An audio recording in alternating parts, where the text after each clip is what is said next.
I'm Luke Bean, and I'm out here at the building site, and gosh, God has been so good to this congregation, this church, since 2005, when some guys decided to look for a place to relocate for this church.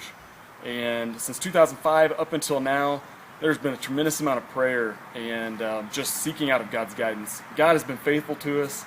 He has brought us all the way up to this point, and in just a few months, we're going to be leaving our old location, coming back to this new place, this new facility, and ministry is going to happen. I just want you guys to pray, be very prayerful about what's going to happen here and what we can do and accomplish in this community with God's grace and His faithfulness.